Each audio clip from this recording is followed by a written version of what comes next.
I invited 15 of my closest friends to my birthday party, but they didn't even reply to the invite and I feel so ashamed. I am a 27-year-old woman, and I recently decided to plan a special birthday celebration. I created a WhatsApp group and invited 15 of my closest friends, people I deeply care about and consider an important part of my life. My idea was to host a beautiful and memorable evening centered around the theme of Italy and the concept of La Dolce Vita. I booked a nice restaurant that fit the theme perfectly and organized a lovely themed dinner to make the occasion unique and special. To make the evening even more enjoyable, I arranged for a live music act to perform during the dinner. I also ordered a custom-made cake from a bakery, which was designed specifically to fit the theme of the celebration. Additionally, I planned decorations that would complement the atmosphere and add a personal touch to the event. Everything was meticulously thought out because I wanted the evening to feel warm, special, and unforgettable. When I sent out the invitation in the WhatsApp group, I put a lot of effort into writing a heartfelt message. I shared how much it meant to me to celebrate another year of life surrounded by my oldest and dearest friends. I emphasized how much I looked forward to spending time together and detailed all the plans I had made for the evening. I thought the message conveyed how important the celebration and their presence were to me. However, after sending the invitation, I didn't receive any responses. Nobody said anything at all, not even a simple acknowledgement like, "Thanks for the invite," or "That sounds lovely," or "I'm looking forward to it." It felt like my message had just disappeared into the void. Hours went by without a single reply from anyone in the group, and the silence was disheartening. Seeing that no one was responding, my boyfriend tried to lighten the mood and encourage engagement. He posted a funny party meme in the group and expressed his excitement for the event, hoping it might prompt some of the others to respond. Even then, there was no reaction, no comments, no enthusiasm, no acknowledgement from anyone in the group.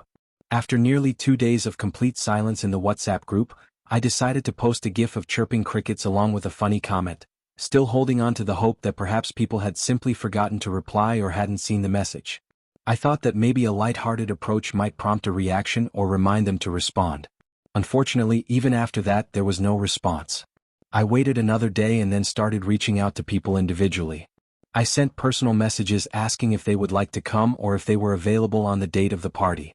A few people responded, saying they would let me know soon, but their replies felt non-committal. Many others didn't bother responding at all. By the time almost a week had passed, not a single one of my friends had responded in the WhatsApp group or reached out to confirm whether they would be attending. Nobody gave me a clear yes or no, and I began to feel the weight of the silence more acutely. It wasn't just the lack of confirmations that hurt, it was the feeling of being ignored, of reaching out again and again only to be met with nothing. I felt ashamed for continuing to ask, as though I was begging people to celebrate with me or to acknowledge my effort. The thought that I might be forcing my friends to participate in something they didn't care about made me feel humiliated. Eventually, I couldn't take the silence any longer, and in a moment of deep sadness, I deleted the WhatsApp group. Even after that, nobody reached out to ask why I had deleted it or mentioned anything about the party. Now my birthday is only a week away, and all the plans I had so carefully made have unraveled. I called the restaurant and canceled the reservation I had made for the dinner. I called the bakery and canceled the custom cake order. I also returned all the decorations I had purchased to create a special atmosphere for the evening. As I went through the process of dismantling everything I had so excitedly planned, I kept wondering if I had been naive or foolish for organizing everything in advance. I had been so certain that at least a handful of people would want to come and celebrate with me. But instead, I was left feeling sad and deeply hurt. I've known most of my friends for at least 15 years. These are people with whom I've shared so many important milestones and moments in life. I have been there for them as a bridesmaid at their weddings, a godparent to their children, and a maid of honor for their most special days. I have celebrated their graduations, birthdays, and achievements with joy and enthusiasm.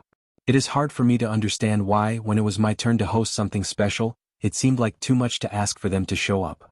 Was it really such a burden to come to a dinner I had planned? A dinner where everything, food, drinks, decorations, and even entertainment, would have been fully paid for by me? I wasn't asking them to do anything except show up and share an evening with me. What hurts the most is not even the lack of attendance but the complete silence. Nobody even cared enough to reply to the invitation or to explain why they couldn't come. It made me feel as though I wasn't even worth the effort of sending a simple message. I feel heartbroken and ashamed, wondering if my friendships even mean the same to them as they do to me. I've always considered these people to be my closest friends, but now I feel like an outsider, as though I have overestimated my importance in their lives. My boyfriend has been incredibly supportive throughout this ordeal. Seeing how upset I was, he immediately started making plans to organize a surprise birthday evening for me. He is truly wonderful, and I'm so grateful to have him in my life. His care and thoughtfulness, along with the love and support of my parents, have been the only bright spots in this situation. Without them, I would feel completely worthless. Despite their efforts to cheer me up, the sadness remains. It's hard to shake the feeling of being overlooked and unappreciated by the very people I thought cared about me the most. Let's read relevant comment. Comment was, "Who are these people? I can assure you it is extremely rare to have 15 close friends." She replied to the comment is, "Mostly people I went to school or kindergarten with. They are as many as 15 because I invited my friend and additionally their partner, so 6 invitees were actually additional partners. Hope that helps, smiley face." She posted an update on same day. I have read every single comment left by everyone, and I want to say that each one of them has meant so much to me. The responses ranged from deeply compassionate to offering thoughtful advice or constructive criticism, and I truly appreciated every perspective shared. Altogether, reading through all of these comments has been an incredibly uplifting and cathartic experience for me. It's amazing how much kindness and empathy can be found in people, even those I've never met, and I cannot express how much that has meant during this difficult time. Thank you all for taking the time to share your thoughts, offer your support, and provide insights. I will continue reading through the comments and responding as much as I can, and I promise to share any updates that may come. To those who suggested that my friends might be planning a surprise party for me, I want to clarify that this is definitely not the case.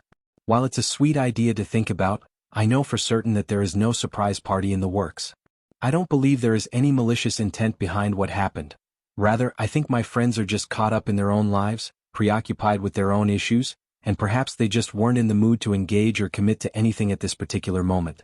It doesn't make their behavior any less hurtful or rude, but I don't think there's any ill will behind it.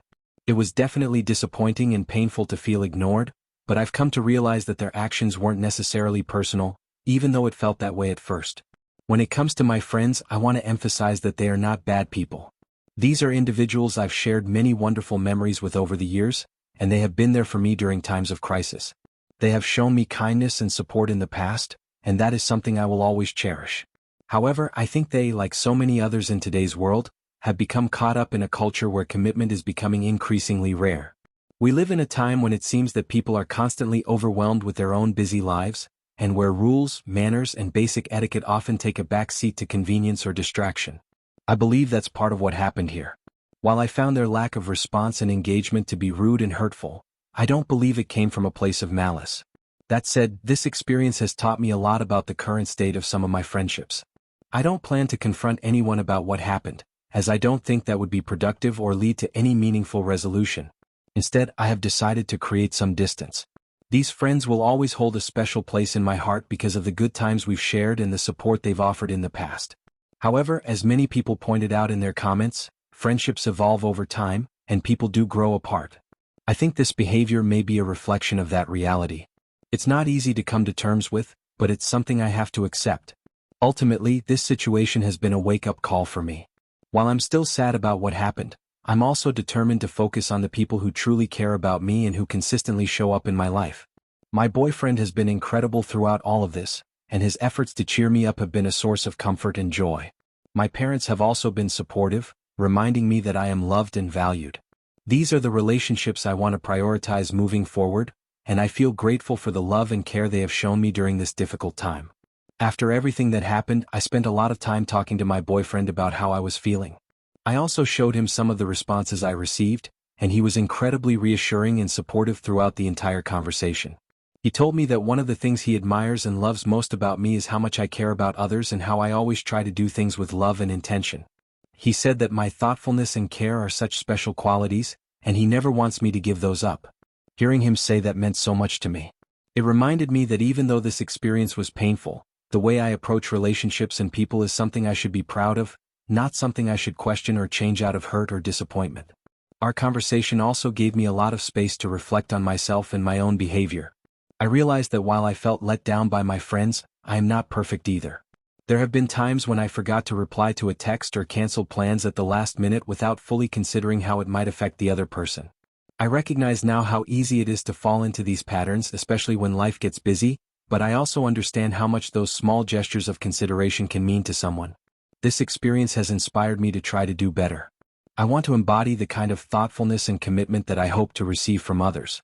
Even if I can't control how others behave, I can set an example by being the kind of person I strive to be.